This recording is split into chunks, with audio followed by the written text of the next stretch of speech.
Meet é mais fácil, mas é por esse motivo. Bom, então bom dia a todos. A gente vai dar início agora à nossa aula de segurança do trabalho. A nossa primeira aula aconteceu, na segunda aula eu estava muito doente. E peço perdão que eu não consegui estar presente no IF. E hoje estamos aqui. Na primeira aula, deixa eu passar aqui os slides. Na primeira aula, a gente veio até esse slide aqui, ó, sobre as origens da segurança do trabalho, futuro, etc. Tá?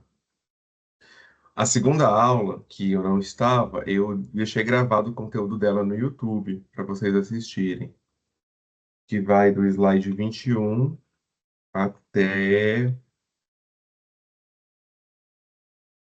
slide aqui, 50, tá?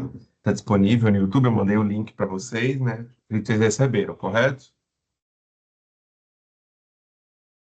Perfeito. Recebemos no swap. Isso. Então aí depois vocês assistem lá e hoje a gente vai na nossa terceira aula aí começando com o tema de gestão de riscos, certo? Aí eu queria saber se os grupos que iriam apresentar estão prontos para apresentar antes da gente começar o tema. Estão ou não? Mas para eu não ia aparecer aqui do nosso grupo, que ele falou que que ia participar, agora sim. Mas vocês conseguem apresentar sem ele ou precisa dele? Não, precisa editar com a última parte. É, ele tá Gabriel, com o a grupo última de vocês parte. consegue apresentar agora? Por mim, tudo bem. Eu não sei se o Kaique já conseguiu entrar. O Tô Kaique aqui Guilherme. já. Tá? Então tá bom. Então eu vou deixar o Gabriel e o Kaique apresentarem e depois, se o outro grupo estiver pronto, já apresenta, tá bom? Gabriel, Kaique, o de vocês é qual o tema? É o Observatório de Segurança do Trabalho?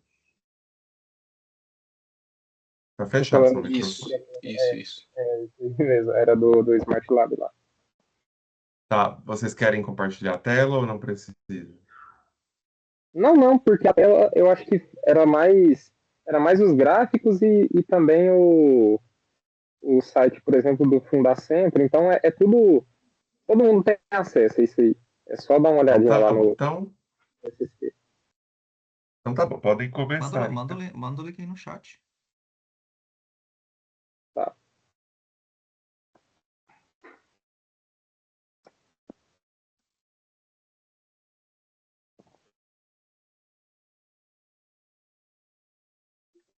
Eu tentei abrir o chat aqui, mas não tá disponível. Pois é, eu falei isso aí agora. Tem como disponibilizar o chat, professor, para mandar Deixa o eu link ver no aqui. SSP?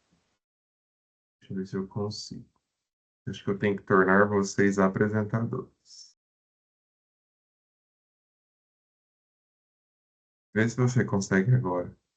É porque quem entrou com um e-mail que não é do IFG talvez não vai conseguir acessar o chat mesmo. O meu é do Vê se vocês IF. Eu não conseguem. tô conseguindo, não. Deixa eu ver agora. Não.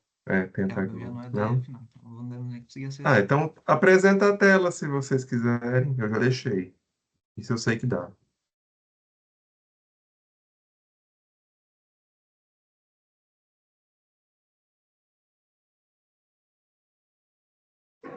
Pronto. Tá aparecendo aí minha tela? Tá Sim. sim. E aí?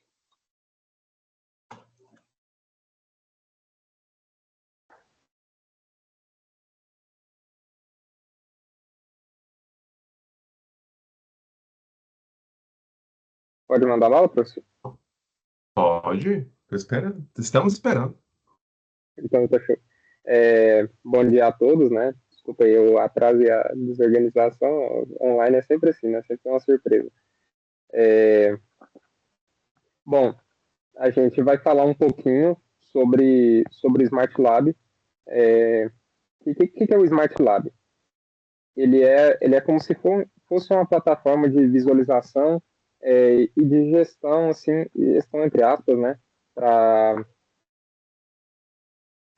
os relatórios e todo o histórico que a gente tem hoje de muita coisa envolvida ao trabalho. Não é só acidente, né? Ele fala muito sobre tem uma relação muito grande com a Fundacentro, né? Tem, tem muita coisa bacana para quem por exemplo, trabalha no setor aí de segurança. É, ele tem muita informação e é até difícil falar para que ele serve, porque ele serve para muita coisa.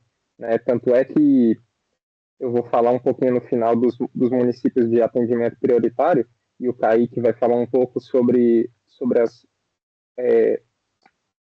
as operações, operação não, ocupação prioritária, e isso aí é tudo definido com base nos dados que a gente tira desse Smart Lab, né? Ele é um ambiente virtual, ele traz aí, por exemplo, Kaique, não sei se dá para poder dar um zoom aí nesses setores econômicos.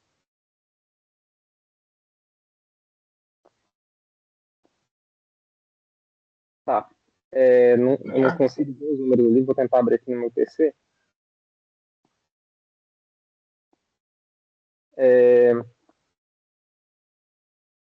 Tá. Que o setor econômico e o histórico, e aí tem até um gráficozinho, né, ao longo aí do tempo, de variação de acidentes, do que foi notificado, né, aí a gente consegue filtrar, inclusive, até da variação ali comparado com o período anterior.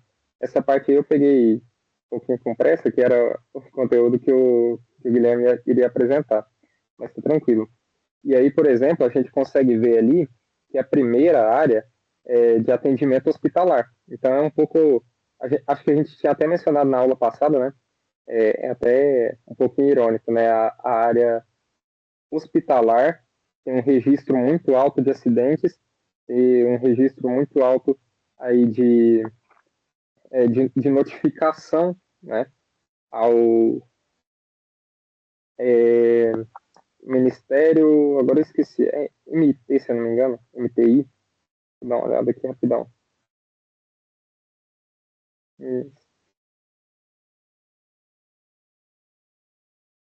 Enfim, é o MIT mesmo. E aí a gente acompanha esses gráficos, né? E a gente vê, pelo menos nessa parte, pelo setor econômico,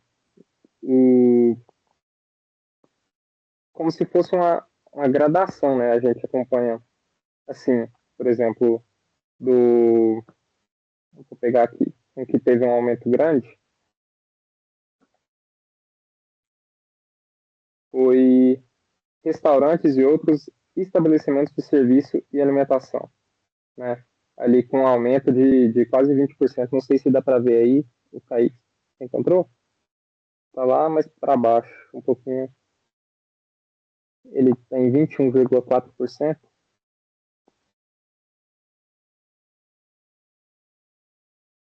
Esse aí mesmo. E assim, isso aí mostra os números absolutos, né? É, o montante ali, totalidade. E, e esses filtros, assim, a gente tira para poder ter os centros de referência, né, regionais. E, e esses dados aí, eles são passados para esse centro de referência, na verdade, ele é o que vai determinar aí a parte seguinte, que é das ocupações prioritárias, né? Eu acho que o Kaique pode continuar com essa parte aí, Kaique. Eu vou dar ênfase aqui nessa parte aqui, ó, que a gente tem o atividade de atendimento hospitalar como o setor econômico mais acidente de trabalho, que é um número aqui expressivo, né? 698 mil no tempo de 2012 a 2024, que em média dá quase 261 acidentes por dia, que é um número... Eu não imaginaria que no atendimento hospitalar seria um número tão alto. Aqui no transporte rodoviário de carga é o setor econômico mais afastamentos B1. O que é o afastamento B1? É o afastamento de acidente de trabalho direto, que é um acidente que ocorre enquanto a pessoa está trabalhando, né? 88.527 de 2012 a 2024. E a administração pública em geral é o com mais afastamentos B31, que é o afastamento que não é diretamente relacionado ao acidente de trabalho. Pode ser uma coisa que aconteça com o tempo ou fora. Isso eu vou falar mais um pouco nas ocupações, quais motivos que podem ocorrer esses afastamentos, acidentes com cada ocupação. Aqui 1.207.000, você vê que o número é bem maior, porque engloba também mais afastamentos sem ser o de acidente direto, né? Vou passar aqui para a parte de ocupações prioritárias. Aqui a gente já vê que o técnico de enfermagem é a ocupação com mais acidente de trabalho, relacionando com a parte da área econômica, né? Que era o atividade de atendimento hospitalar.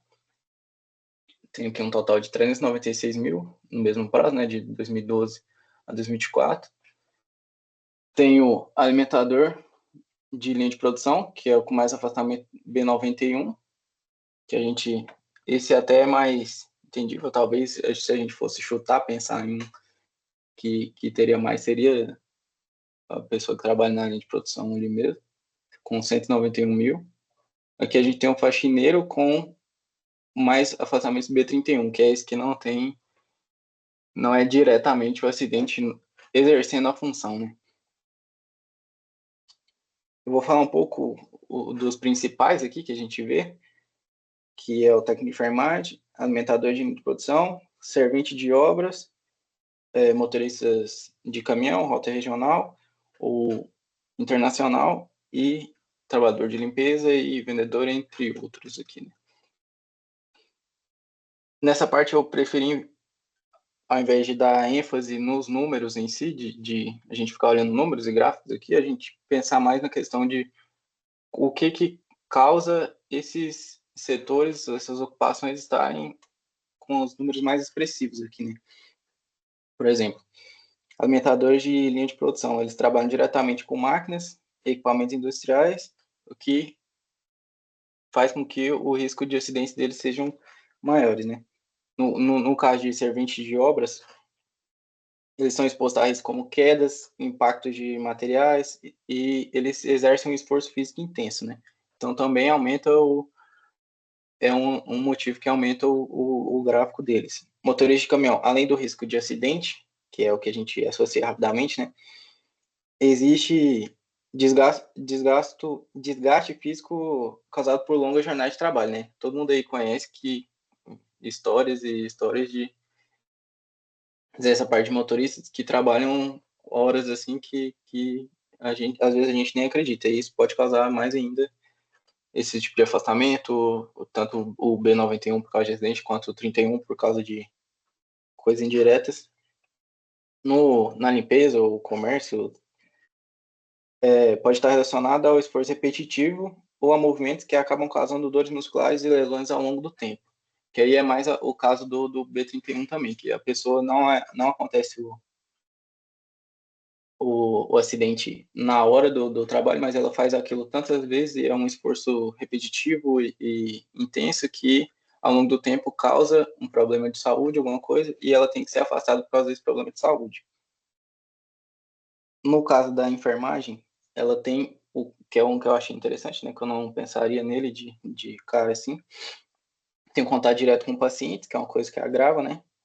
Tem exposição a materiais cortantes, como agulha e outras coisas que o técnico de enfermagem pode utilizar, além de contato com sangue e outros fluidos corporais, que aumenta a transmissão de doenças também, né? Que pode causar também ambos os dois afastamentos.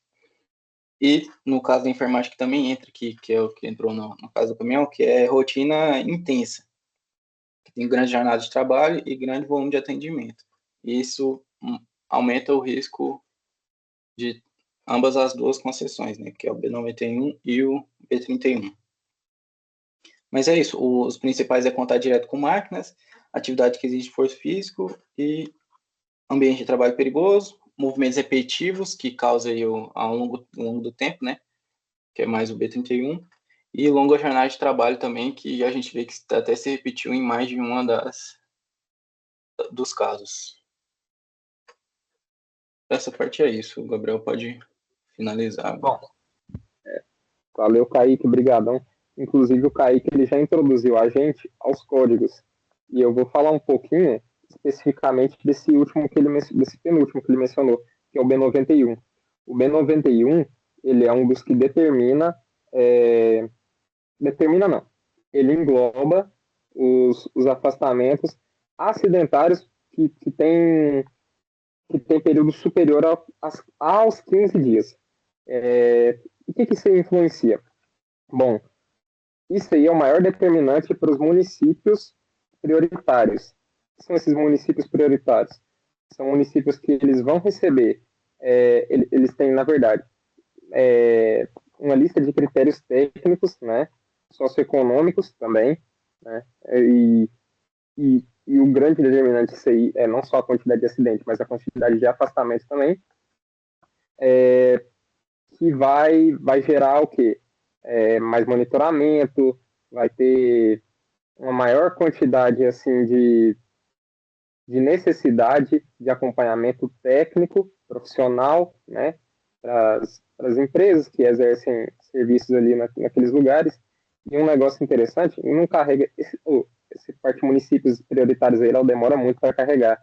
Eu acho que porque é uma lista que ela não é fixa, ela é uma lista flutuante. Então, ela deve estar sempre variando aí, pelo menos nas últimas colocações. O interessante é que a gente vê que esses municípios prioritários, eles seguem uma lista e o padrão de municípios lá no topo são sempre municípios com grande densidade demográfica, com muita quantidade de trabalhador, muita quantidade, tipo assim, tem muito trabalhador, não tem o que falar. E essa densidade junto da quantidade de gente trabalhando, é aquele negócio, né? Você tá vivo, você pode morrer toda hora. Basta estar vivo para morrer. Assim, falando a grosso modo, né? Você está sempre sujeito. E essa lista segue aí hoje, olha lá, São Paulo, Rio de Janeiro, Belo Horizonte. Quando eu pesquisei, engraçado, era Manaus. E embaixo de Manaus era Salvador e embaixo Brasília. Então, hoje a gente já vê que já mudou. São Paulo, Rio de Janeiro, Belo Horizonte, Curitiba e Brasília ali, que se mantém em quinto, né?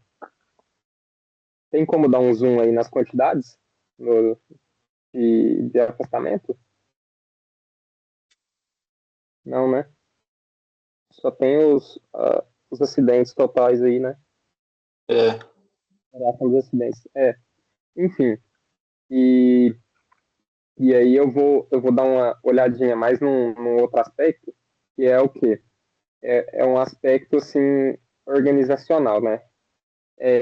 Esses municípios aí, eles estão nessa lista da Segurança e Saúde do Trabalho, né? A SST,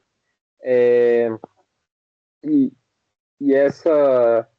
esse observatório aí do Smart Lab, agora eu peguei aqui a minha referência aqui, é o MPT, que é o Ministério Público do Trabalho, e a OIT, que é a Organização Internacional do Trabalho. Eles vão fazer esse mapa aí constantemente. Eu não sei se é diariamente, semanalmente, sempre tem essa atualização aí. Mas é periódico.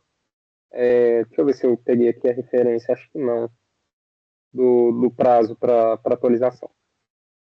Mas, enfim. E aí a Fundacentro, ela vai identificar esses municípios como zonas de alto risco.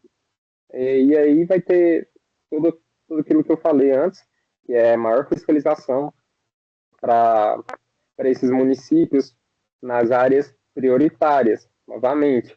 Então, por exemplo, hospital, frigorífico, transporte, todas essas empresas aí, elas vão ter uma fiscalização mais rigorosa por ser ocupações prioritárias e por estarem dentro da zona. Então,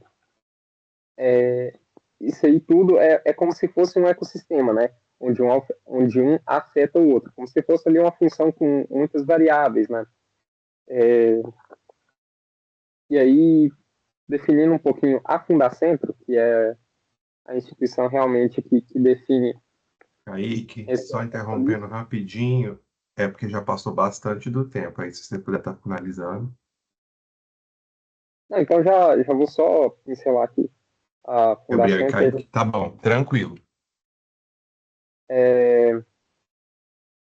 Ele vai pegar ali tanto na acidentalidade, né, desses setores econômicos, a, as regiões, né, de maior concentração e elabora essa lista. Essa lista ela passa pelo Centro Técnico Nacional, né, e, e aí tem uma estatística, né, e é das regiões metropolitanas, principalmente, e essas são as zonas e tal, e aí até o trabalho rural também, ele é muito influenciado aí, por exemplo, como o Kaique falou, né, dos trabalhadores aí de transporte e tal. Isso aí tudo, eles vão, assim, ter parâmetros mais rigorosos para todo registro de acidente de trabalho e acidente de trajeto também até. Dei uma olhadinha a respeito. Eles passam a tratar tudo como se fosse muito mais rigor, né? E aí, aquele assunto que a gente tinha mencionado na primeira aula sobre ter que relatar, isso aí tá influencia muito, né? Porque eu vi aqui que Goiânia não tá. Agora apareceu ali, acho que em oitavo, né? Mas na época que eu olhei, ele não estava nem nos 10. Então, acho que aqui realmente não vai ser um ponto tão focal, apesar de ser rede metropolitana. Mas é isso aí, desculpa pela demora aí para a gente finalizar, professor. Mas é isso. Obrigado, gente. Tranquilo. Obrigado a vocês pela fala, muito bom. Pode bater palmas aí, pessoal, mandar as palmas do Teams.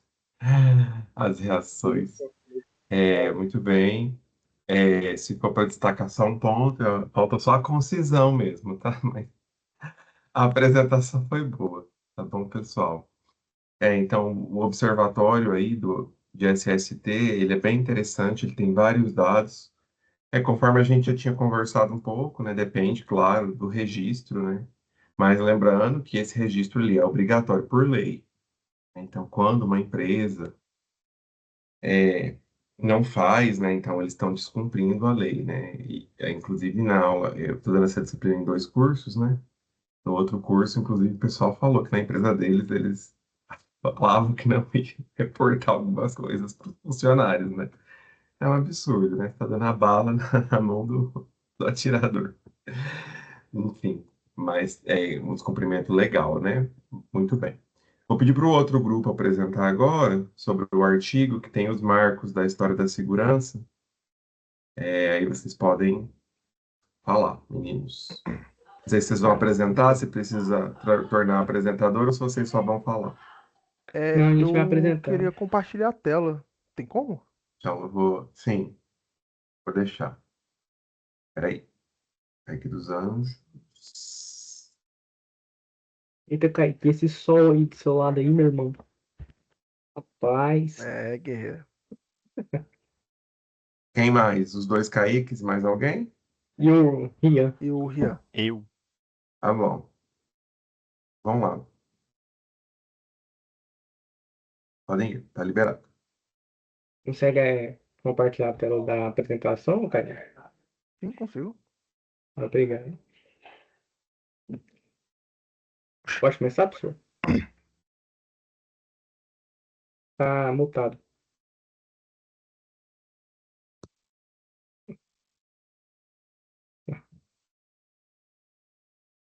O professor foi de base. Vixe. Estou ouvindo, pode ir. Ah, Tá tá. vendo? Ah, perfeito. Então, beleza. Bom dia, pessoal, né? Vou apresentar o trabalho aqui de marcos na história da segurança, né? A segurança do trabalho a gente colocou mais por causa da matéria, mas é sobre a segurança no geral, né? Apresentar aqui no nosso grupo Kaique, eu, né? No caso, Emanuel, Kaique dos Anjos e o Rian. E a gente vai tratar, né, esse relatório, né, que a gente pegou para trabalhar, né? Esse Landmark in the Story of Safety. Ele é um relatório que busca ali, entender a evolução de como foi feita a análise, o estudo e os problemas causados na história da segurança, né? Bom, a começar, né, pelo contexto, né, a gente tem três etapas principais desse relatório, que é a partir de 1800, né, na Revolução Industrial. Aí, em 1900 começa a era investigacional e em 1930 para frente começa um estudo mais profundo dessa parte da segurança, né? Bom, na Revolução Industrial, né, em 1800, né, a gente, assim, por história mesmo, a gente já sabe que foi a implementação de novas máquinas ali, né, para os operadores e tudo mais, mineiros, né, teve novos trabalhos para o pessoal. E, bom, por ser um começo de uma história, né, eles não tinham muito esse cuidado com a segurança, né, dos próprios trabalhadores em si. Não só com a segurança, como a própria população, já que foi um final de uma era de doenças, por assim dizer, porque existiam muitas doenças que não eram pesquisadas, né, então o pessoal acabava tendo problemas com essas doenças. E em 1800 começou a baixar um pouco dessas doenças. Mas por conta dessa decadência de problemas com doenças, acabou intensificando outros tipos de problemas, né? Como aumentou bastante a população trabalhadora, então esses problemas com o trabalho começaram a aumentarem e o pessoal não dava muita atenção a isso. Em 1900 ali foi tido uma pesquisa em Pittsburgh que os pesquisadores chegaram a uma conclusão que lá em Pittsburgh, né, durante um ano, eles tiveram dados que comprovaram ali 500 mortes e 500 lesões incapacitantes, né, nos trabalhadores. E a maioria desses problemas eram vistos como problemas do próprio trabalhador, né? Eles não associavam a problemas da própria empresa ou da segurança do trabalho, não, eram praticamente todos os problemas dos trabalhadores e o restante de acidentes eram colocados como problemas que vieram de Deus, né? Isso foi dito pela igreja, né? O próprio exército comentou, né, que esses problemas, esses acidentes eram tidos como descumprimento a ordens, né, da própria população. Então eles não tinham esse olhar que poderia ter algo acontecendo. Em 1900, com a era investigacional, a gente começou, né, a ter ali o pessoal realmente pesquisando, indo a fundo nos dados, para conseguir enxergar um pouco desses acidentes. E chegou uma pesquisa que 1%, né, dos problemas que tinham numa empresa realmente eram causados pelos próprios trabalhadores, sendo o restante desses problemas causados por próprios erros psicológicos, educação, ou então não atentamentos, né, à própria saúde do trabalhador e coisas do tipo. Então eles começaram a investir mais na educação para o trabalhador, né? E na conversação assim com o psicólogo, para eles conseguiram ir a fundo desses problemas, desses acidentes. E isso perdurou aí até 1930, que eles ficaram realmente investindo na psicologia e na educação, para tentar diminuir essa parte desses problemas com os trabalhadores. Por favor, quer ir para o próximo? Bom, esse paradigma, né, de culpar a vítima, assim como eu já disse, né, o próprio exército e igreja, tudo mais, eles costumavam culpar a vítima, né? E a gente pode ver aí, né, que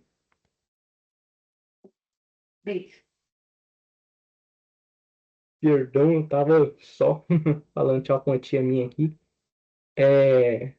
A gente tem aí, né, que mais de 90% dos acidentes são causados por erros psicológicos ou descuido dos trabalhadores, né, assim como eu já disse. E eles tiveram essa abordagem psicológica aí, né? Que eram problemas aí com os trabalhadores, era necessário conversar com eles, tendo foco aí no comportamento individual, né? E a educação era um tipo de única chave para a solução desse problema na época. E isso perdurou durante muito tempo. Eles tiveram muitos problemas aí, que logo à frente o Kaique vai apresentar, sobre a palavra acidente, que eles foram conversando, conversando, conversando, e essa palavra foi repetindo, repetindo, repetindo. E o conceito dessa palavra não era muito legal, né, para eles na época, porque visava alguns outros tipos de problema, que o Kaique irá comentar adiante. Opa, tá. Oi. Opa. Bom dia, senhores. Estarei falando aqui a priori sobre o conceito do obstáculo da palavra acidente. Como a palavra acidente naquela época aí que mesmo outro aí que havia acabado de mencionar, para Gibson ela tinha um grande problema, porque o acidente ele era tanto tratado como um evento imprevisível, algo incontrolável, quanto algo que podia ser estudado e reforçado para não acontecer pelos psicólogos. Então era algo controlável e ele era incontrolável e controlável ao mesmo tempo. Então ele trouxe um grande problema de ambiguidade na frase.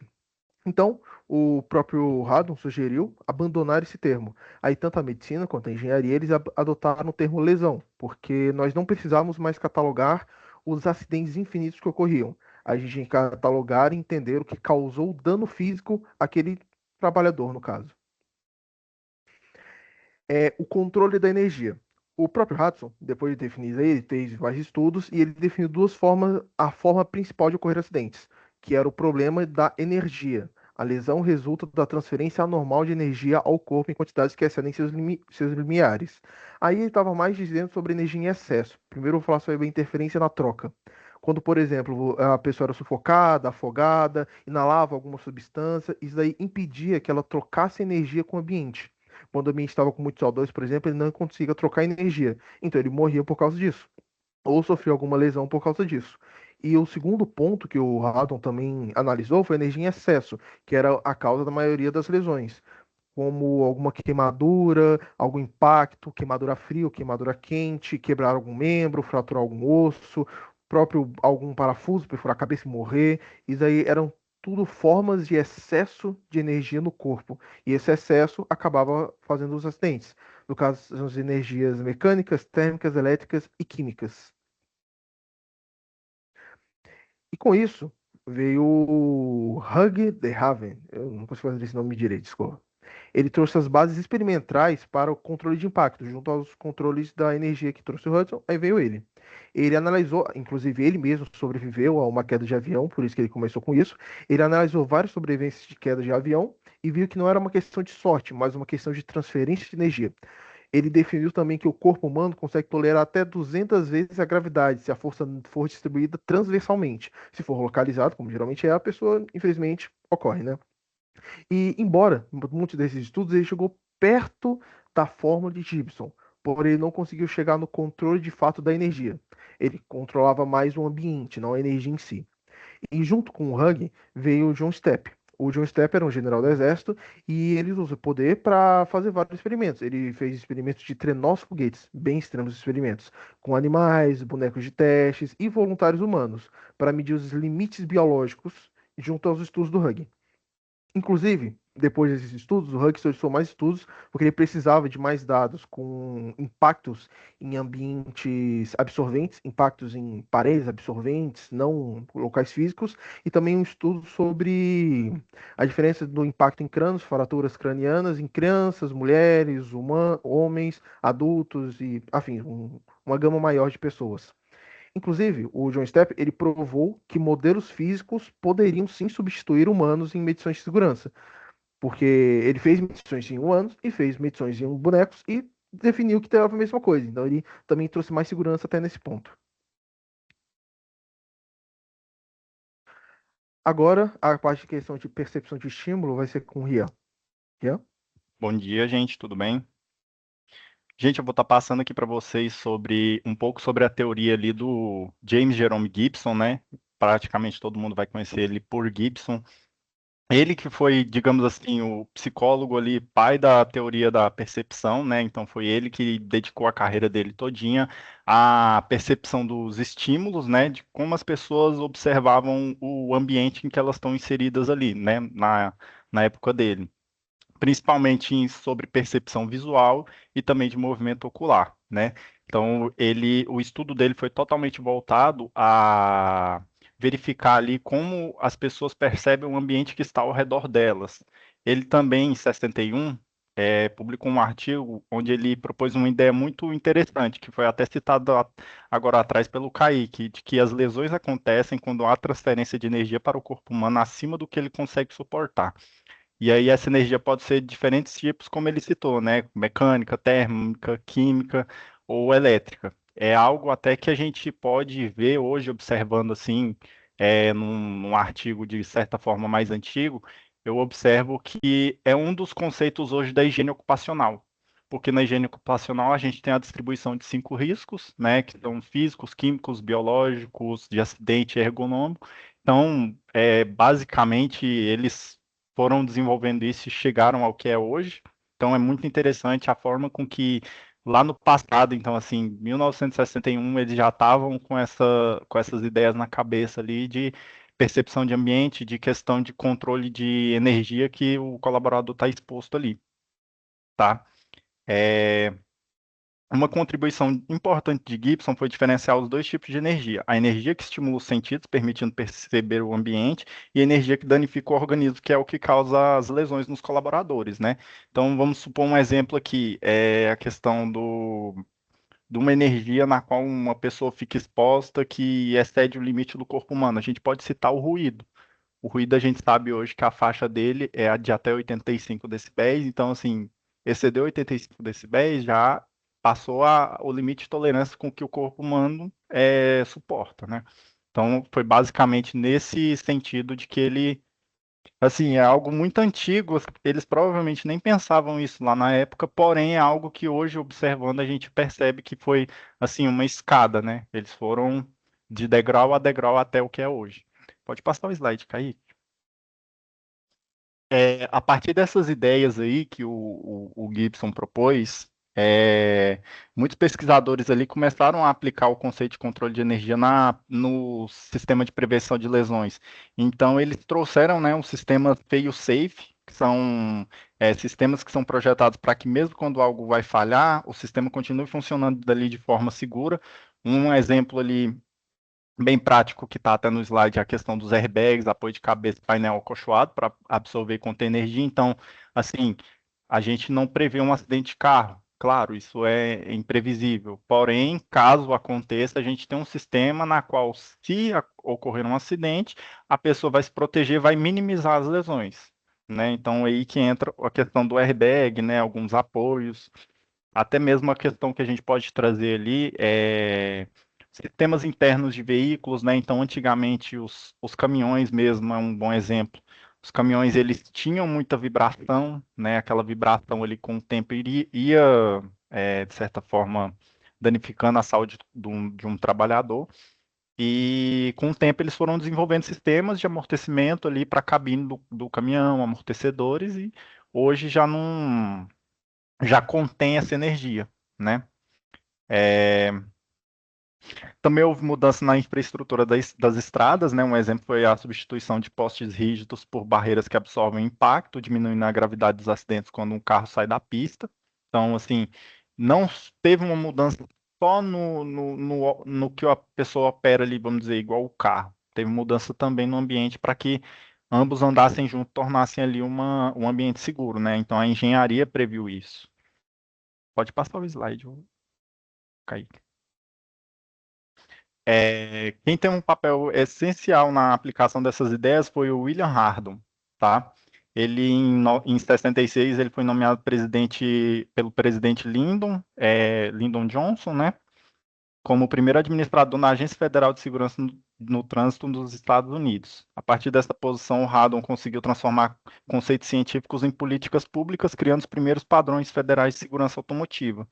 Essas medidas, né, elas enfrentaram uma forte ali, resistência da parte da indústria automobilística, que achava ali que as regras eram muito rígidas, que é algo que, com o tempo, com a evolução da segurança do trabalho, as empresas, elas, querendo ou não, até hoje mesmo, a gente sofre com isso. deles falarem que as normas são muito rígidas, de que assim tem coisas que a gente faz de que não haveria necessidade, de que pessoa já fez isso há muito tempo, não dá problema. Então, nesse sentido, eles até hoje eles têm essa resistência, mas desde antes já começou com isso, né? Mesmo assim, essa base científica da teoria, a relação entre energia e lesão, era tão sólida que não teve contestamento, não teve como eles contestar tecnicamente essas teorias que eles estavam afirmando ali, né? Como resultado, né, tivemos muitas das normas de segurança que existem hoje em veículos foram influenciadas diretamente por esse modelo de prevenção de lesões, né? Então, mesmo que o Gibson ali não tenha dado tanta atenção ao impacto dessa ideia na época, sua teoria sobre a energia, sobre as lesões, ela contribuiu diretamente para que chegasse nesse momento que eles iriam implementar algo que fosse virar uma lei ali, né, com fundamentos técnicos, e que isso fosse avançando junto com a tecnologia, o que é até hoje, né? Então, basicamente é isso. Pode passar. Ok. E assim, é um dado só estatístico mesmo, mas assim, o sucesso mensurável, né, da nossa nova ciência. Então, assim, naquele ano ali, tivemos mais de 50 mil vidas salvas, né, nos primeiros 12 anos após essa aplicação dessas novas ciências. Então, percebe-se que assim, a taxa de fatalidade ali, de acidentes, de lesões nas pessoas, nos colaboradores em geral, né? Foi reduzindo muito devido às aplicações técnicas que eles fizeram em quesito desses artigos, desses estudos que foram feitos. Então a gente percebe o como assim o pessoal julgava rígido, sim, mas ao mesmo tempo a redução foi muito muito grande, né, para a questão de lesões nas pessoas. E é isso.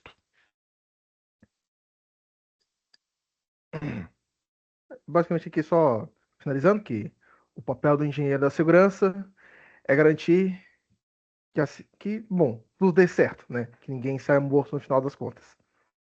Que tudo é certo. Ok, muito bem. Obrigado, grupo.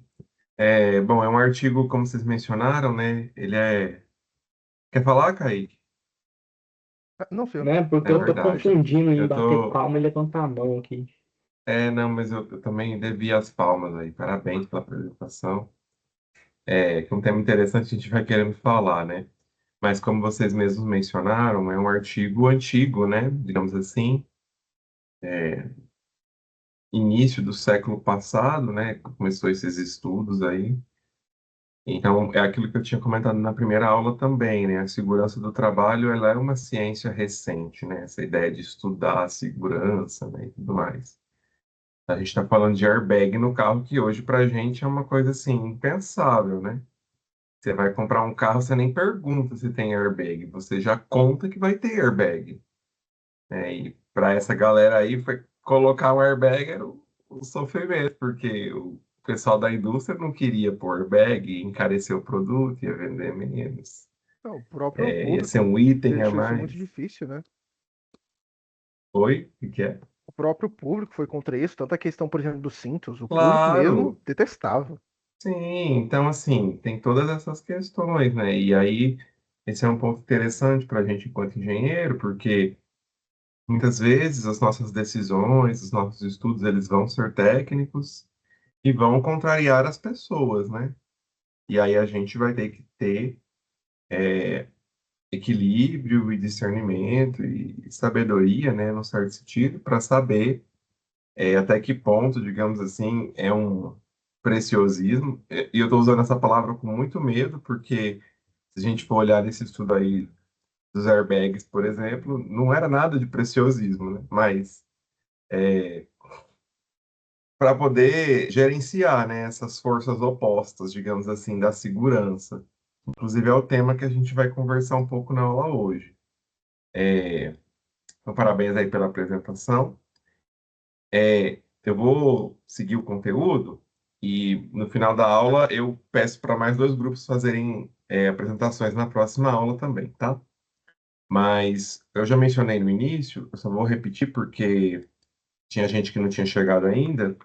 Mas do slide 21, que é esse aqui, cadê?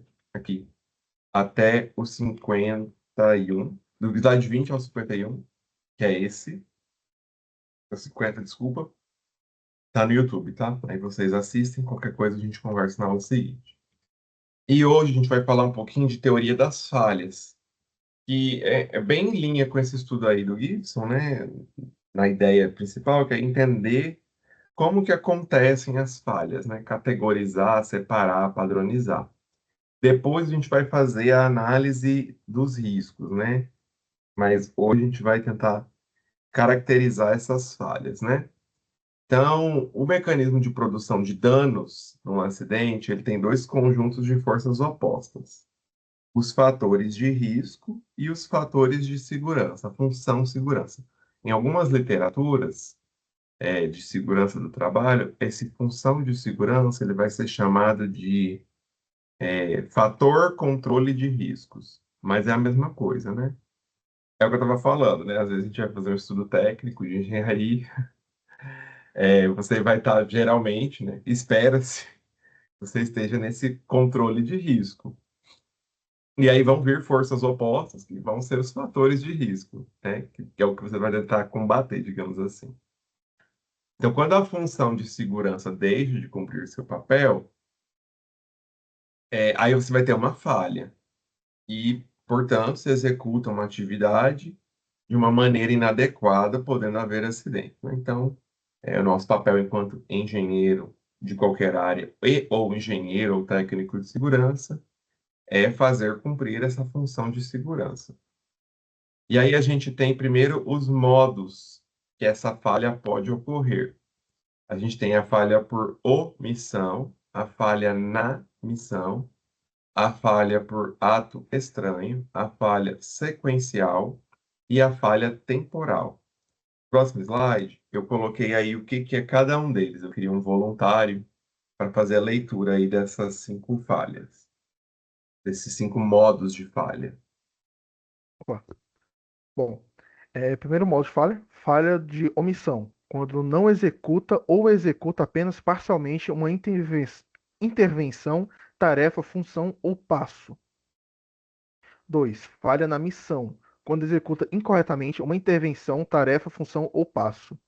Falha por modo 3. Falha por ato estranho ou ação estranha, quando executa uma intervenção, tarefa, função ou passo que não deveria ter sido executado.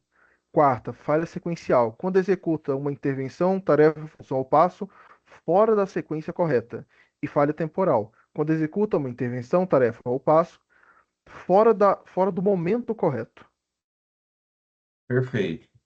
Então, só para a gente ter um exemplo, né? Eu coloquei vários exemplos nessa parte para ficar um pouco mais claro o que é cada uma dessas falhas, né? Só essa que eu não tive como colocar por escrito, mas eu falo para vocês. Imagina esse cenário aqui. A gente tem uma dupla de eletricistas que precisa, por exemplo, fazer a troca de uma chave fusível, certo? O que seria uma falha por omissão neste caso? Vamos lembrar.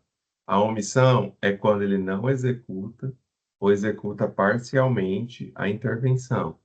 Então, suponha que esse pessoal sobe lá no poste, precisa trocar de 3,8 kV, precisa trocar a chave fusível. Aí eles vão lá, fecham a chave novamente, mas não colocam o elo novo, deixa o elo queimado. Isso é uma falha por omissão, ou seja, executou parcialmente, ele realmente ia ter que fechar, mas ele omitiu essa etapa, né? Ele não fez. Isso é uma falha por omissão. Agora o 2 é a falha na missão. Suponha que ele tenha que trocar o elo, o chave fusível, né? Trocar o elo, porque ele desarmou. Aí ele vai e coloca outro elo, um de corrente diferente do que ele deveria colocar. Aí já é uma falha na missão. Ele fez a atividade que ele tinha que fazer, mas ele fez ela incorretamente. Tá errado, certo? Depois a gente tem a falha por ato estranho ou ação estranha. Suponha que para executar essa atividade, né? No caso dessa daí de fechamento, ele tem algumas formas de fazer. Aí suponha que ele sobe com a escada, né, para fazer essa troca, chega lá em cima e começa a mexer no celular, lá em cima, certo? Que não é uma coisa impensável nos dias atuais. Ou ele vai atender uma chamada telefônica, o que quer que seja. É um ato estranho. Esse ato não faz parte dessa atividade. Por consequência, você pode ter uma falha. A sequencial, ele vai ter um padrão de uma sequência de atividades para fazer, né, de microatividades nessa atividade em si. Então, no caso aqui, que é uma troca de chave fusível, a gente vai estudar isso posteriormente, mas ele tem que cumprir a NR10, né? Se for desenergizado, que será provavelmente nesse caso. E aí na NR10 tem um acrônimo que ele tem que seguir. Alguém sabe qual que é? Cadê os técnicos Utilização de de EPI. segurança? Não. Ele tem que utilizar EPI, mas tem uma sequenciazinha que ele tem que fazer.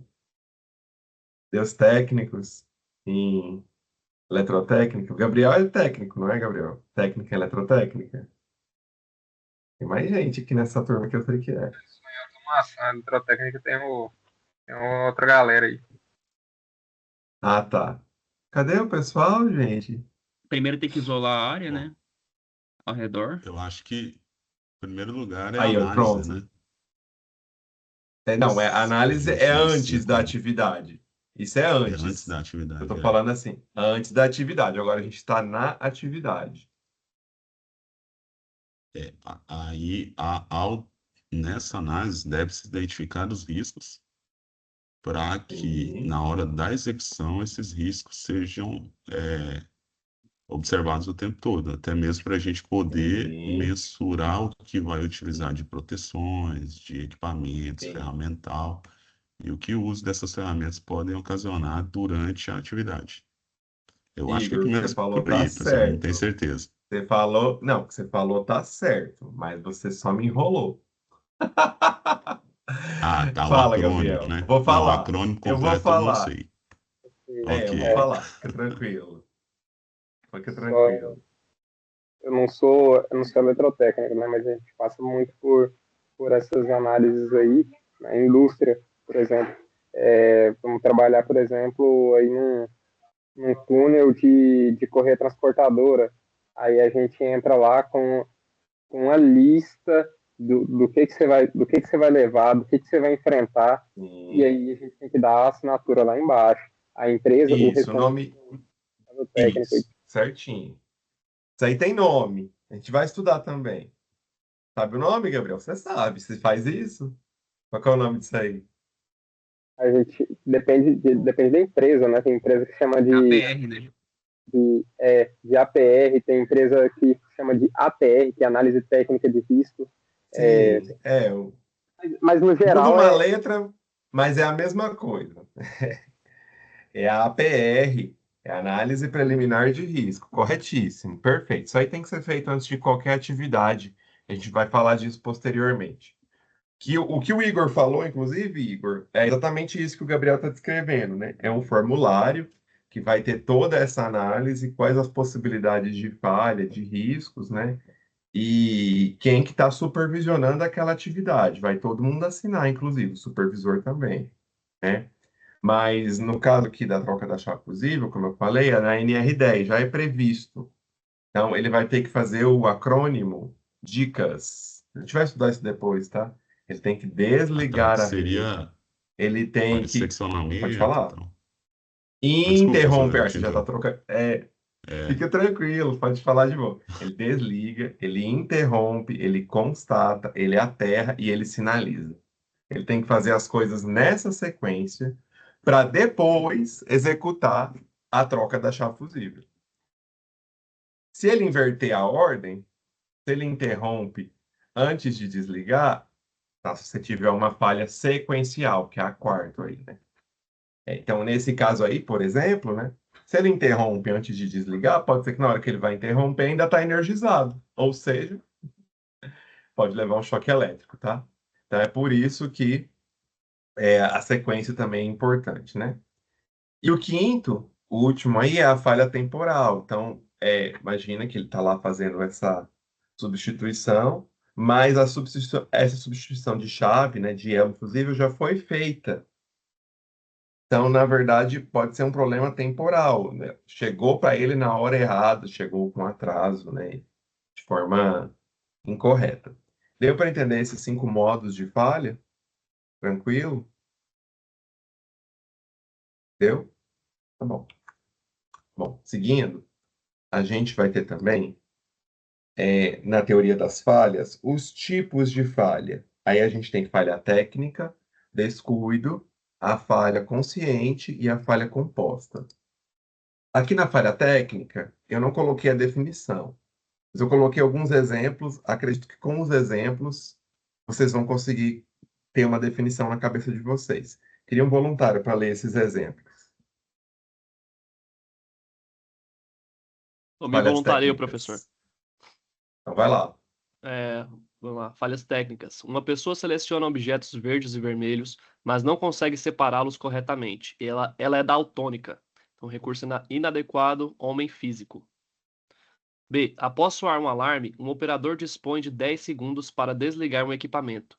Não consegue atuar e o equipamento sofre danos. A análise posterior mostrou que nenhum operador conseguiria atuar antes de 20 segundos. Recurso inadequado, tempo. C. A fuga de um incêndio provoca grande número de feridos, pois os corredores são muito estreitos para o número de pessoas presentes. Recurso inadequado, espaço. D. Ocorre um incêndio e o grupo de combate falha no controle, pois o pessoal cansou rapidamente. Apesar do grande conhecimento e experiência. Recurso inadequado, energia. E. Um soldador efetua uma solda com vários defeitos. Os eletrodos não atendiam às especificações. Recurso inadequado, material. F. Uma pessoa controla incorretamente as medidas de uma peça.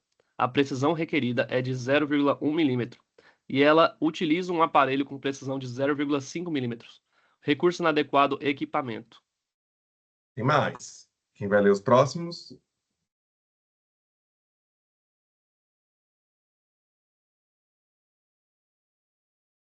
Eu leio.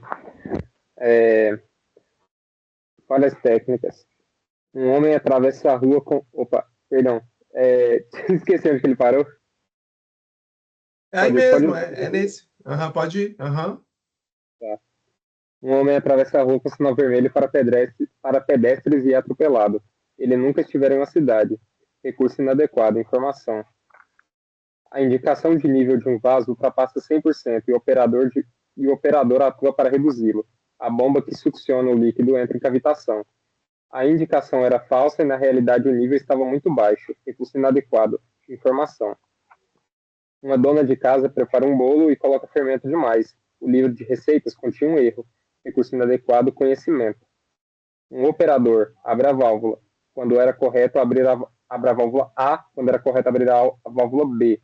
Ele receber instruções de um supervisor para abrir a válvula A. Recurso inadequado, conhecimento. Uma equipe de projetos falha em detectar os riscos de um sistema. A equipe não utilizou técnicas sistemáticas para identificação de riscos. Recurso inadequado, conhecimento. Abre parênteses, métodos de análise de risco. Fechar parênteses. Um motorista provoca uma colisão. Ele receberá a carteira de habilitação há uma semana. Recurso inadequado, habilidade. Perfeito. Então, entendam duas questões aqui. Isso daqui não é o modo da falha. A gente não está classificando se ela é por omissão, na missão, sequencial, temporal. A gente está classificando quanto ao tipo. Baseado nesses exemplos, vocês conseguem me dizer o que é uma falha técnica? Eu acredito que sim. Esperando quem vai me responder. Eu acredito que uma falha técnica é quando tem uma divergência entre o que era esperado para poder ter o perfeito funcionamento do sistema, né? Por exemplo, ali na última era esperado você ter um motorista experiente. Na primeira ali, era esperado que a pessoa que estava atravessando ali a faixa de pedestres, ela tivesse o conhecimento. Então, é quando você tem uma assimetria de informação. Pelo menos eu entendi assim. Certo. Uma assimetria de informação. Quem Falta de mais se habilita? capacitação. Falta de um conceito técnico, seja uma habilidade técnica ou conhecimento técnico. Se você saber de algo, ter alguma informação extra que pudesse evitar aquilo de ocorrer. Então, esse é um problema só de informação. Se tivesse informação, resolvia.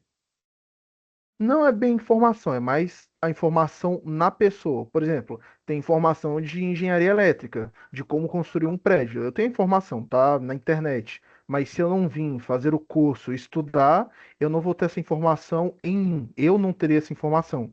É o ter a informação de fato, ter ela ativamente. Estão passando perto, só não estão falando a palavra-chave aqui. Eu Pode acho que falar, não Gabriel.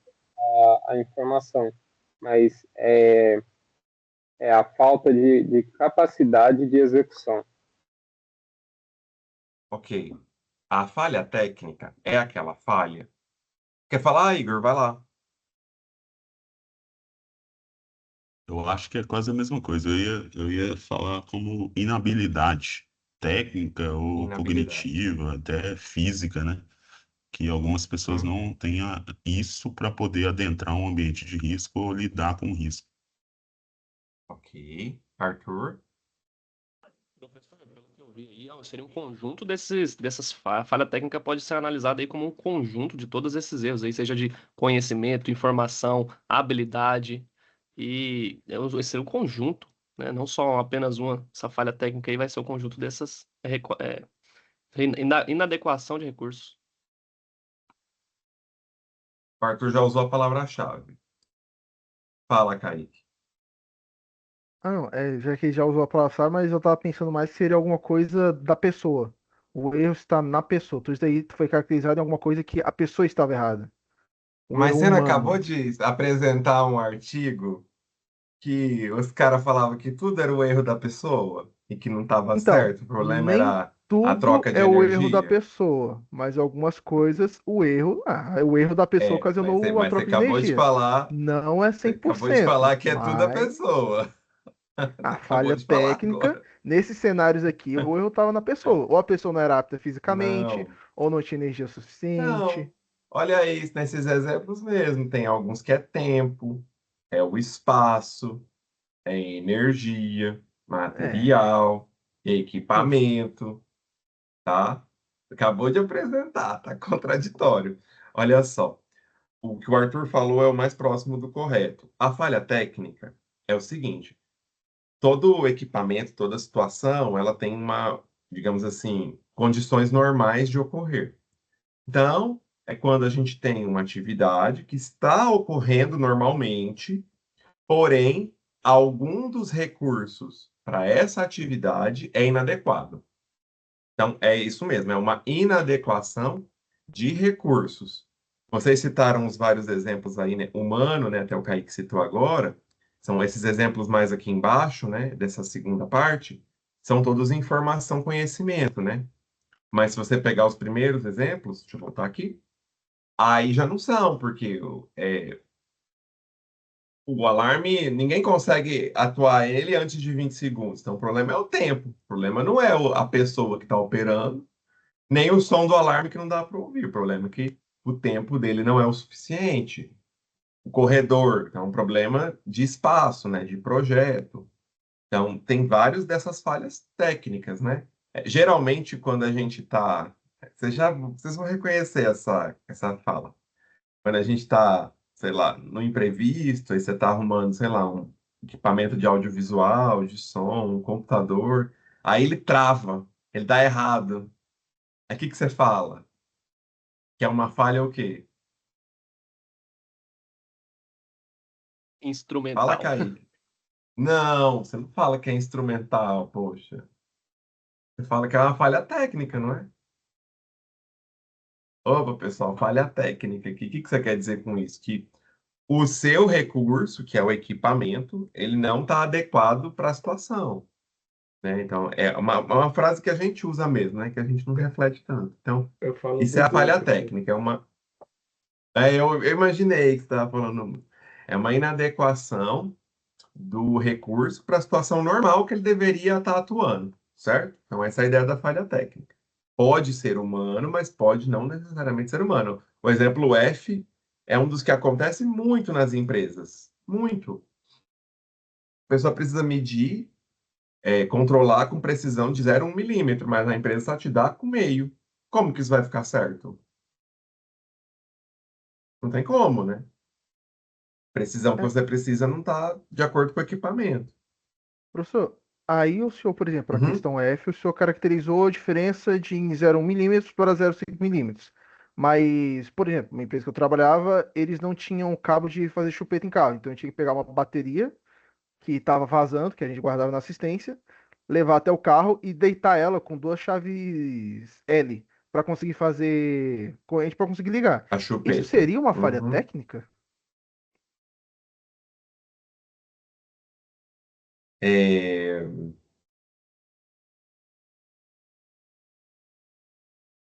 Eu não sei se dá para a gente falar que é uma falha. Eu, Fala aí, eu Igor. arrisco falar que no mínimo de segurança, sim. Então, eu vou falar disso daqui a pouco. Segurança Ela com é. certeza. Nossa mão ficava pinicando, Sim. coçando, tinha que lavar, né? Não, então aí já é uma falha técnica. Nesse caso, sim. Tem lesões, né? Eu ia falar que, É. daqui a pouco a gente vai falar disso, isso é um ato inseguro. Ele pode gerar uma falha, certo? Hum. Que pode ser técnica. Depende da situação. Esses conceitos de qual é o tipo, sempre tem que ser analisado de acordo com a situação. Eu vou mostrar os próximos exemplos, vai ficar um pouco mais claro. Olhe agora as falhas por descuido. Alguém lê, por favor. Ó, falhas por Falhas por descuido. descuido. Quer ver? Deixa o Posso ler? Glaucio, que ele não leu ainda. Tá. Fique à vontade. A. Um homem coloca creme de barbear na escova de dentes. Ele já efetuou essa operação corretamente centenas de vezes. B. O motorista ultrapassa o sinal vermelho. Ele é um motorista profissional e experiente, mas só percebe o que fez após ultrapassar o cruzamento. C. Uma arrumadeira esquece o ferro de passar roupa ligado. Ela passa roupa todos os dias e desliga o ferro ao terminar. D. Um correntista preenche um cheque incorretamente. Ele já preenchera corretamente centenas de cheques. Então, eu acho que Eu essas vejo que falhas. Pode falar, Glaucio, pode é falar. por vício. É tipo o vício que você tem ali. É, Você acha que você já é muito bom naquilo, faz todo dia, e Sob você erro precede a acaba queda. não dando muita atenção na hora da sua atividade e acaba cometendo uhum, um erro por descuido, né? Uma falha por descuido. sim. Ou você tá com a cabeça em outro lugar, né? Que também é uma coisa que pode acontecer bastante, né? Se acostuma com o Você, serviço e acaba pensando em outra coisa enquanto você está automaticamente fazendo aquela sim, atividade. sim, exatamente. Então, vamos pegar a situação que o Kaique trouxe pra gente aí, né? Faz a chupeta do carro com a chave L, né? Na empresa que ele trabalhava. Não é uma falha por descuido, porque o Kaique mesmo falou que ele sabia que isso não era correto. Aí a pergunta é: será que era uma falha técnica? Quando a gente vê a próxima, acho que vocês vão conseguir dizer. Agora vamos para as falhas conscientes. Quem lê pra gente? Uma pessoa abre uma garrafa golpeando a tampa contra a beirada da mesa, quebra a garrafa e corta a mão. Ela não tinha encontrado o abridor. O motorista avança sinal vermelho e provoca um acidente. Ele estava atrasado para um compromisso. Uma pessoa se suicida. O objetivo, nesse caso, é realmente o dano. Uma empregada doméstica quebra um copo. Se a frequência de quebra é uma vez por ano, é provável que tenha ocorrido falha por descuido. Se é uma vez por semana, ou é falha técnica, não tem habilidade ou não tem procedimento, ou é falha consciente, age apressadamente para terminar o trabalho mais cedo ou efetua a quebra propositalmente. Um trabalhador retira os óculos de segurança durante o trabalho e é atingido num dos olhos por uma fagulha. Sua oficina tem sido visitada por muitas pessoas que não têm o hábito de utilizar óculos de proteção, intrusos. Um operador executa uma tarefa na metade do tempo previsto no procedimento e danifica um equipamento. Seu supervisor imediato tinha contado que costumava fazer em menor tempo para adiantar o serviço. Comando. Então, olha só. As falhas conscientes, né? Qual que é a ideia dela? A pessoa efetivamente tomou uma ação e ela sabia que tinha um risco muito grande, certo? Então, acho que o exemplo aí que ele trouxe da empregada, né, que o Cardella trouxe da empregada é muito interessante, né? Se ela quebra uma em um ano, é descuido, é desatenção. Todo mundo passa por esse tipo de falha, é normal. Se é uma vez por semana, é técnica, talvez a pessoa não tenha o procedimento para executar. Se é... Mas pode ser também que seja consciente. Eu faço rápido mesmo, quebro um copo, é isso aí. Ou é porque quer quebrar, né? Então, as falhas conscientes realmente têm uma intenção, né, da pessoa, em um certo sentido. É claro que, muitas vezes, óbvio, né, tirando o item C, né, a intenção da pessoa não é o dano, não é o acidente, mas ela está fazendo de forma consciente, sabendo que tem um risco associado. Então, essa que é a ideia da falha consciente. O exemplo que o Kaique trouxe aqui, da chupeta com a Xavier, vou continuar usando ele, se enquadraria numa falha consciente, certo? Porque ele sabe que é um procedimento incorreto. E aí, a gente falando dos agentes promotores de falha, a gente vai entrar agora nos primários, secundários de comando ou fonte intrusa. O caso do Kaique aí, vamos tentar classificar ele no final da aula, né, de acordo com o que a gente vê aqui, mas a gente vai ver, bem facinho, que ele é um problema de comando, certo? Vamos então para esses, quem promove a falha, né? Então a gente entendeu o modo que ela acontece, a gente vai entender agora, a gente já entendeu os tipos, e agora quem promove essa falha. Vamos para os primários aí. Eu trouxe também os exemplos, vocês vão entender o conceito quando verem os exemplos. Quem puder ler, por favor. Vou ler para nós aí. Primários. A. O trabalhador não separa corretamente peças verdes e vermelhas. Ele é daltônico. A falha técnica é promovida por agente primário.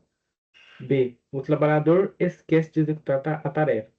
Ele está se separando da mulher. A falha por descuido é promovida por agente primário. A letra C. O trabalhador sobe no ambiente sem utilizar cinto de segurança. Ele acha que tem grande habilidade e pode dispensar o cinto. A falha consciente é promovida por agente primário. Então, o agente primário, né, é quem está diretamente ao recurso, né? Acho que o autor desse livro, o Cardella, ele gosta de chamar de componente.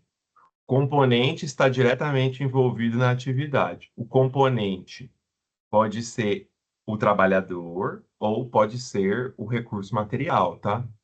Nesse caso aí que ele deu de exemplo, todos são trabalhadores, né? Mas poderia ser no item C, por exemplo, o trabalhador sobe no andaime e o andaime não tem o cinto de segurança, certo? Então aí já seria uma falha técnica promovida por agente primário, né? O andaime, certo? Então, o primário é aquilo que está diretamente envolvido naquela atividade. Então, o trabalhador é o recurso específico daquela atividade. Vamos agora para os secundários. Quem lê para a gente? Posso ler aqui? Leilo aí. Estão me ouvindo? Sim, Jonas. Secundários. A. O operador não desconecta o alarme do nível alto de um vaso e deixa de colocar em funcionamento uma bomba centrífuga. Ele trabalha num ambiente de temperatura elevada. A falha por descuido foi promovida por agente secundário. B. O pedestre atravessa a rodovia e é atropelado. A única passarela fica a 5 km. A falha consciente foi promovida por agente secundário. C. O operador esquece de fazer verificações de rotina, não detecta o nível alto no tanque de armazenamento e o produto transborda. Esse operador vem executando o mesmo trabalho há vários anos. A falha por descuido foi promovida por agente secundário ergonômico, a rotina de trabalho, pois as pessoas que executam trabalhos de rotina tornam-se descuidados depois de algum tempo. Bom, então, eu não sei se deu para entender bem, mas o agente secundário, né? Ele não é diretamente os recursos envolvidos naquela atividade. são questões secundárias que afetam. Então, nem no caso do A, ele não detectou um alarme, e aí ele não atuou. O alarme não está diretamente envolvido na atividade, no funcionamento da bomba, mas ele é um sensor que notifica para que se tome uma ação. É secundário. O pedestre atravessa a rodovia atropelado. Por quê? Ele foi consciente? Foi consciente. Isso é o tipo. Mas só tem uma passarela a 5 quilômetros. Ele vai ter que andar 5 quilômetros para poder passar. Então, ele passou conscientemente na rodovia, foi atropelado. É um agente secundário, certo? A promoção do acidente. E, da mesma forma, o item C, de novo, uma verificação de rotina, ele deixou de fazer por uma questão secundária, né? Ficou descuidado com essa questão. Então, o secundário, ele vai trazer essa ideia de que não está diretamente no envolvimento do acidente. Agora vamos para o de comando. Quem lê para a gente o de comando? Kaique, você vai ler para a gente o de comando porque é o seu caso, da sua Oi. empresa antiga. Leiloi. É. De comando. O motorista se aproxima do cruzamento onde um guarda de trânsito está orientando a passagem de veículos. O guarda sinaliza pare. Apesar do sinal verde para veículos, o motorista confunde-se, atravessa e choca-se com outro veículo. A falha por descuido foi promovida pelo duplo comando, guarda e semáforo. B. O operador recebe diversas ordens e contraordens para colocar a bomba A em operação. Finalmente, recebe instrução para colocar a bomba B. Ao executar a operação, confunde-se e coloca a bomba A. A falha por descuido foi promovida pelo supervisor. C. O operador coloca 10 metros cúbicos de água num tanque, quando deveria ter colocado 5 metros cúbicos. O procedimento foi escrito incorretamente e indica 10 metros cúbicos. A falha técnica foi promovida pelo procedimento. D. O eletricista deixa de colocar etiqueta de advertência na botoeira do motor que está em manutenção. O grupo de trabalho no qual acaba de ingressar não costuma colocar etiquetas. A falha consciente foi promovida pela cultura organizacional. E. O soldador deixa de colocar óculos protetores para efetuar a soldagem. O supervisor tem visto outros soldadores sem óculos e não se manifesta. A falha foi consciente e foi promovida pelo supervisor. O comando foi dado de forma não verbal ao omitir-se. Então, a falha de comando é um problema da supervisão, né? Um problema da gestão. Então, aí pensando no caso que o Kaique trouxe, né? Vamos tentar classificar a falha que ele disse. A gente tem fazendo a conexão das baterias de um veículo com chaves L, né? E não com o cabo jacaré de chupeta típico aí para fazer esse tipo de conexão. Qual seria... Deixa eu voltar um pouquinho aqui para a gente pensar. Qual seria o modo de falha? Ato estranho. É um ato estranho, né? Perfeito. Você está utilizando um equipamento que não faz parte daquela atividade. É uma falha por ato estranho. A gente já falou. É uma falha o quê? Por tipo. Consciente. Consciente. Ah, eu não falei, gente, rapidamente, né? Mas só para mencionar, o que é a composta? A composta é uma mistura, né? Inclusive, a grande maioria das falhas, ela vai ser composta, né? Vai ter dois elementos que estão ali atuando, né? Mas é só para vocês saberem que existe essa classificação. E no caso aí do Kaique, qual que é o agente promotor da falha? De comando. De comando, porque a empresa não forneceu a chupeta, né, o conector adequado, que era uma coisa que deveria fornecer. Seria o tipo de equipamento ou de omissão, professor? Como assim? É que dentro da que a gente estava lendo os itens das falhas de O comando, modo. Ah, nas falhas de comando ali tinha tá, nas falhas tinha um de exemplo comando, que nas era por falhas de comando. omissão aí, e outra por procedimento, aí Sim. tipo de equipamento mesmo. Aí eu não sei qual que Isso aí seria a falha. seria por equipamento, né? É uma falha consciente de comando e aí pela falta do equipamento, né? Omissão De também certa encaixaria? forma, encaixa a omissão, porque a empresa está se omitindo de dar o equipamento correto, né? Mas ela não Mas seria isso aí é só o composta? nome. Já que ela é Por problema que do você fala? material e também problema consciente. Não tem o material e por não ter o material, conscientemente eu fui lá e fiz errado. Não seria uma falha técnica e consciente? Consciente, Consciente é o tipo, certo? Ah, você está falando que ela é composta no sentido de que você não tinha o material, aí ela é técnica, e consciente porque foi você que fez errado, digamos assim. Sim. Aí a pergunta, a empresa te orientou a fazer errado? Permitiu? Deixou? Assim, eles que mandaram. Ah, então não Eu é, falei não pra é eles de material. comprar. Não é de material. Ela é de comando. Ela é consciente, você obedeceu, não devia,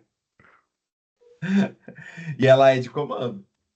Porque a empresa claramente te deu esse comando, né? Inclusive o autor, o Cardella, né? Se pegar o exemplo aí do item E, quando a supervisão se omite, não fala nada, também é de comando. Tá lá, o soldador não tá colocando o óculos, o supervisor viu, não falou nada. É de comando. Foi uma omissão, certo? Só que é uma omissão do comando, né? Não é do trabalhador. Muito bem. E vamos para o último aí, fonte intrusa. Quem lê pra gente? Só 2 exemplos.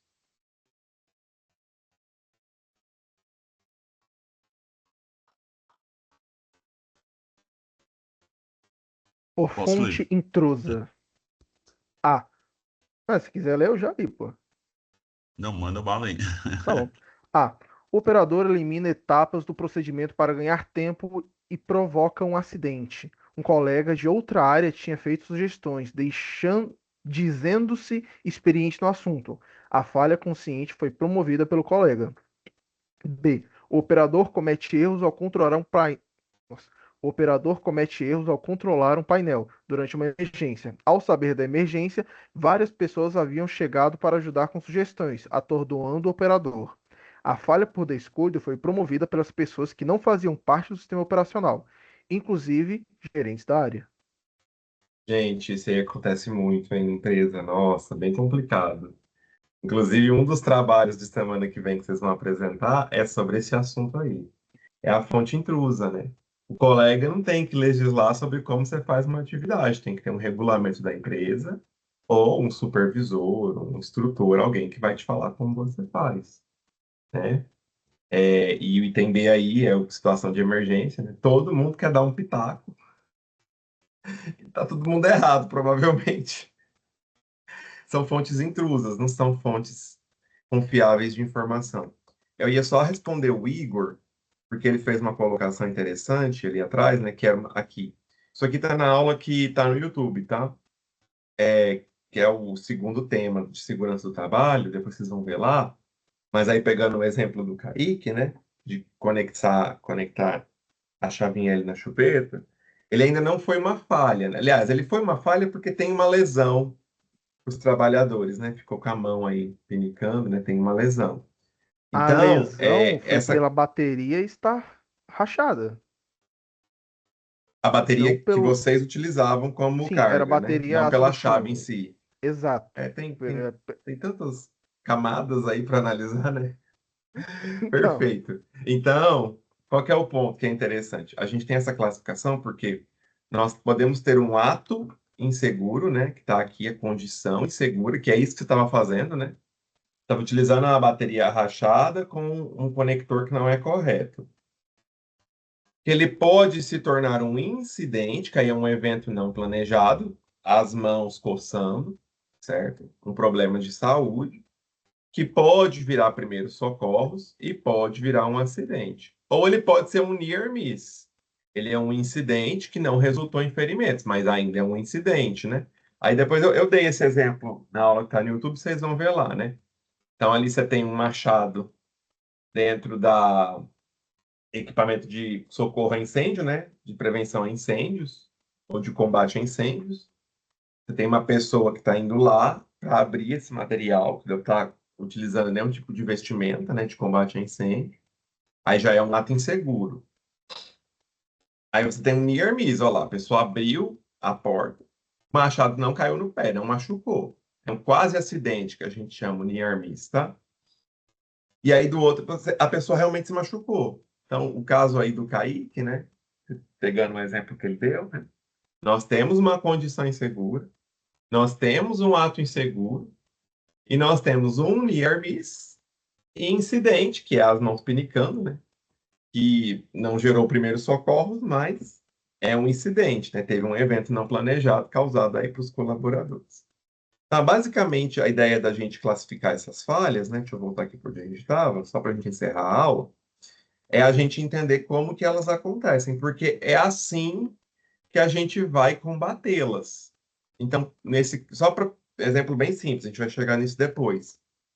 Um operador foi ouvir o outro colega. Então, o que que a empresa tem que fazer? Tem que fazer um regulamento, tem que fazer uma política, tem que fazer uma instrução. O colaborador deve executar a atividade com base nisso, nisso, nisso, nisso. Aí o outro exemplo que os colegas trouxeram, o Gabriel e o Igor. Para o operador executar o procedimento, ele tem que preencher a APR e seguir a APR. Então, não é para ele ouvir o que o colega está falando, é para ele seguir o que está no documento que ele tem para executar aquele procedimento. E assim sucessivamente. Então, é entendendo essas falhas, tanto o modo que ela acontece, quanto o tipo, quanto a fonte, é que a gente vai combatê-las. Porque são várias frentes para atuar, né? Pegando esse exemplo bem simples que o Kaique deu, a gente tem uma bateria rachada e um conector inadequado. Você resolve os dois de formas diferentes, certo? Ainda tem o colaborador que aceitou fazer esse serviço de forma insegura. E também tem a gestão que está pedindo para ele fazer. Vocês viram que é uma situação, mas eu tenho 4 problemas para atacar? Eu não tenho só um, certo? Então é assim que a gente vai zelar pela segurança. Pessoal, deu para entender essa aula sobre gestão de risco, a classificação das falhas? Tranquilo? Beleza? Então tá bom. Espero que tenha contribuído um pouquinho para a formação de vocês em segurança. Eu preciso fazer 2 coisas, agora já deu o horário, né? Mas só para a gente encerrar. Primeiro, é chamada, que eu quero fazer bem rapidinho.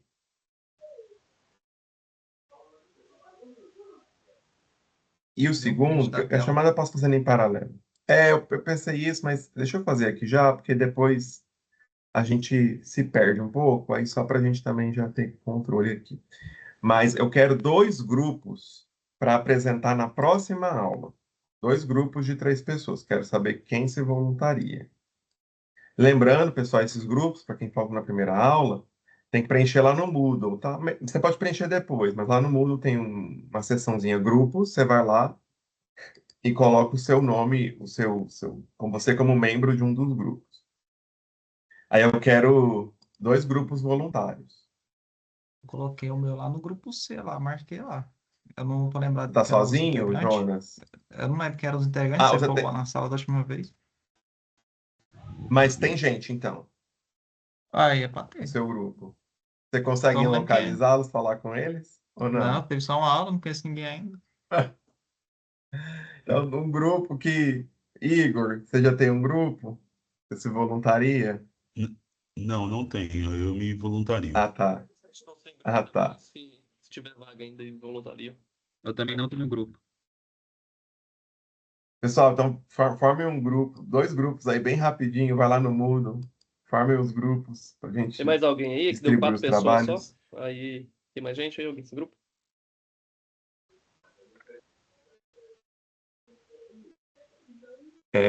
Eduardo tá aqui, né? Felipe não, Gabriel tá aqui, Glaucio tá aqui, Guilherme hoje não veio, Wildon tá aqui, tá quietinho, mas tá aqui. Ou estava, eu vi ele conectado. O Igor tá aqui, muito bem. Jonas aqui, Kaique aqui, Kaique aqui, Kaique aqui. Luiz Henrique tá aqui? Tá não, né? Marco Antônio. Tô aqui. Cadê o Luiz? Ah, tá. Desculpa, Luiz. Obrigado, viu? Marco, não. Esse seria qual grupo?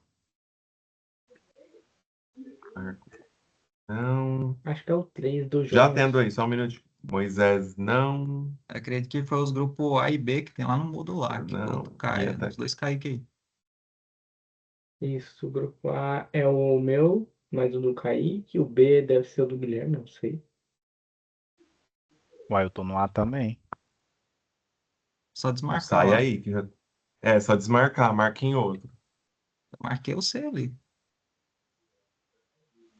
Ó, no grupo A está o Rian e os dois Kaiques, o Kaique Emanuel e eu, que é o grupo A. No grupo B tem o Gabriel Pérez, que é para entrar o Kaique e o Guilherme. Aí o grupo C pra frente ainda não apresentou. E também não tem ninguém lá. É o Kaique, o Guilherme Isso, é Jonas fora. entrou no C, né? Sim. Agora eu ver os nomes dos membros aqui no grupo aqui. Bom, eu acabei de Gente, eu marcar vou o C deixar isso. também. Tá no C aí? Tá. Ó, vou deixar. Então, vou fazer o seguinte. Igor, você vai entrar no grupo do Jonas ou o grupo do Jonas já tinha gente? Tô lembrando. Você tinha falado na última aula. Só não tô lembrado do nome dos coleguinhas, que não peguei Então, vou contato fazer na o hora. seguinte. Eu vou fazer o seguinte, então. Igor, por favor, você pode entrar no grupo D. E aí, Jonas, grupo C, você acha dois colegas. Pode ser aqueles, podem ser outros. E Igor, você acha dois colegas aqui da disciplina. E aí vocês vão apresentar na aula seguinte. Vocês vão ser os líderes, tudo bem? Ok. Beleza. Então tá bom. O Jonas Certo, do deixa eu C botar e no o grupo Igor aqui. do D. Isso, os dois textos, só para vocês saberem os temas, tá? O Jonas é o arquivo, é o item, desculpa, é o texto número 3, está na pasta Textos para Leitura, 26.1. É o número 2, desculpa. Se chama A Cultura da Segurança do Trabalho, um estudo exploratório. Ele vai falar sobre como a cultura da empresa, como ela funciona, afeta o trabalho dos funcionários, a segurança, né? E o do Igor é o 3, que é Notas sobre Chernobyl. Ele vai falar sobre o acidente que aconteceu lá. Inclusive, ele tem muita relação com essa nossa aula de hoje, né? Que é a teoria das falhas. Então, vocês dois apresentem aí na aula que vem, da mesma forma que os grupos de hoje, bem rapidinho, 10 minutinhos. Se quiser preparar material, pode, mas não é obrigatório. E é isso, tá bom? Onde tá, pessoal, o material que você falou? Lá no Moodle, Kaique, você estava no Moodle aberto? Se você puder compartilhar de novo, você já fechou? Tá aberto aqui. Tem uma pasta? Tem uma pasta. Mostra aí, por favor, que é da visão do aluno. Uma pasta aí, material do aluno, ali, ó. Certo, tô Aí é só nela. clicar, vai abrir o OneDrive, aí tem textos para leitura. Ah, tá, texto falei. Aí, Vai lá, textos para... Kaique. 26.1. Aí o do Jonas é o 2, o do Igor é o Ah, 3. tá, Tá bom? beleza. Então tá Ô bom. Igor, se você não Beleza, professor. tiver membros ainda, eu gostaria de entrar no seu grupo aí, que eu achei o tema bem bacana. Pode Pode É o colocar D, só né? você, O seu vai. ficou como D? Chernobyl é um tema bastante interessante. É interessante isso. Eu sugiro, gente, para facilitar o contato de vocês, criem um grupo de segurança do trabalho e põe no grupo de avisos para quem estiver cursando entrar. Vai facilitar a comunicação de vocês. Show. Um de É, vocês cria o grupo e aí todos entram. Coloca lá no de avisos que aí todo mundo que estiver na disciplina entra. Quem vai fazer aí? É, é minha sugestão para vocês. Ô Igor, ficou como no grupo D, então? Foi, eu fiquei no D. Show, vou colocar lá. Bom, aí vocês organizam os grupos lá para ficar mais fácil, senão vai ficar todo mundo trabalhando, ninguém vai ter grupo. O Beleza? Chernobyl é interessante, mas é triste. Não, fala assim, eu É bem isso vou criar um mesmo. grupo aqui de segurança do trabalho, eu mando lá no informativo Grupo de lá do avisos, FG. isso aí todos entram, tá bom? É isso, gente. Obrigado. Desculpa aí passar um pouquinho do Ô, Igor, horário, coloquei meu tá? nome lá no Mas é grupo D também. ótimo. Então tá bom. Então, semana que vem nos vemos. Um Zanin, só um abraço a minuto. todos. Antes de... Oi. Desculpa te interromper rapidinho. Eu só queria Não, perguntar não, tá tranquilo. como eu faltei na primeira aula, eu não tá sabendo como é que tá funcionando o método avaliativo e tal, como é que vai ser só um trabalho, como é que vai funcionar. Então, 3 provas, um trabalho e essas apresentações. Entendido. Se você for no Swap, baixar o plano de ensino, tem escrito lá, Show, obrigado. tá bom? Nada, imagine. Até mais, pessoal. Perfeito. Obrigado. Mas Obrigado, Até mais, professor. professor. Até logo, pessoal. Valeu.